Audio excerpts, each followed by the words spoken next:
Olá pessoal, aqui é o professor José Hamilton e neste vídeo vamos ver como é a produção do ar comprimido. O ar comprimido requer certa qualidade, então as seguintes variáveis são importantes tanto na geração quanto na distribuição do ar comprimido.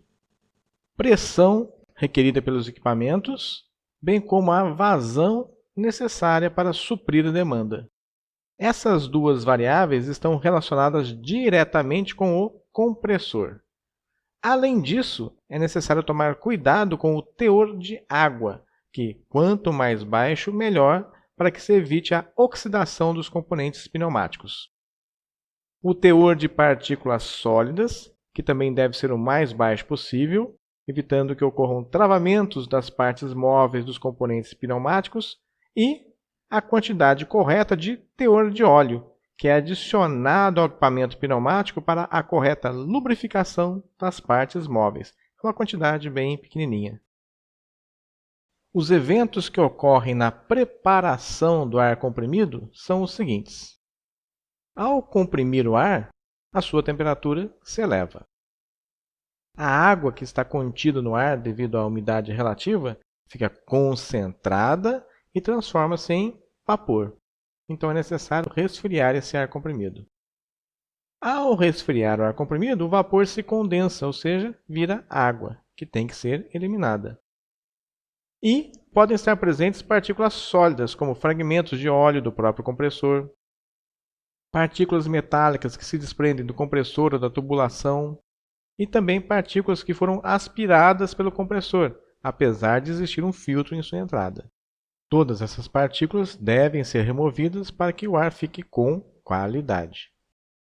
Sendo assim, a preparação do ar comprimido consiste em compressão, redução da temperatura, remoção de água, remoção de partículas sólidas, controle da pressão e adição de lubrificante.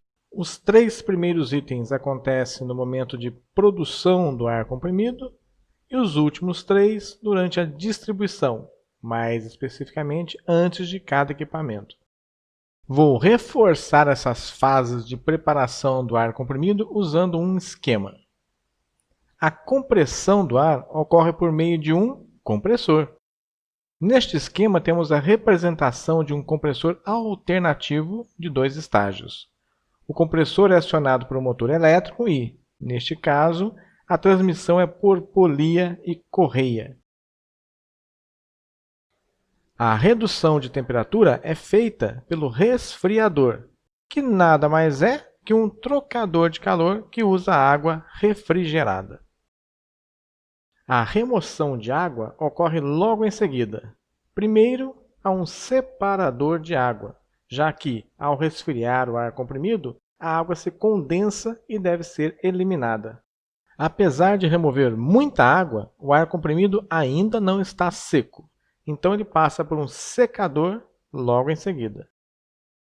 Depois da remoção de água, o ar comprimido produzido vai para um reservatório, onde fica armazenado.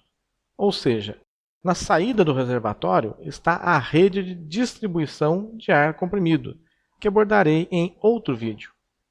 Apesar de toda a umidade já retirada, ainda acumula-se água no fundo do reservatório e, por isso, ele possui um dreno para a sua eliminação. O motor é comandado por um quadro elétrico ligado à energia. Por sua vez, esse quadro elétrico está ligado a um sensor de pressão, o pressostato, que fica no reservatório. Quando a pressão cai abaixo de certo valor, o compressor é acionado e comprime mais ar. Quando a pressão atinge um valor máximo determinado, o compressor é desligado. A remoção de partículas sólidas começa com um filtro na entrada de ar do compressor, mas também há filtros antes de cada equipamento pneumático. O controle de pressão e a adição de lubrificante também ocorrem antes de cada equipamento e por isso não aparecem neste esquema. Por fim, vou adicionar as válvulas bypass para completar o esquema e já já explico sua função.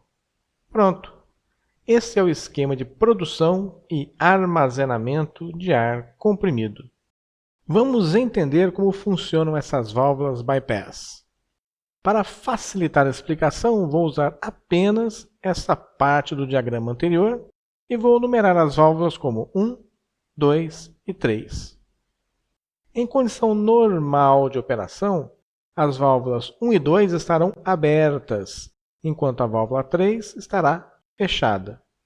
Dessa forma, o ar comprimido passa normalmente pelo equipamento. Mas e se o equipamento sofrer algum dano e precisar de manutenção? É nesse caso que as válvulas bypass entram na jogada.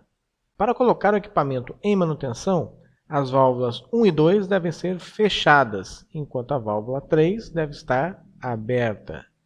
Nessa condição, o ar comprimido não passa pelo equipamento, que fica isolado do restante do circuito.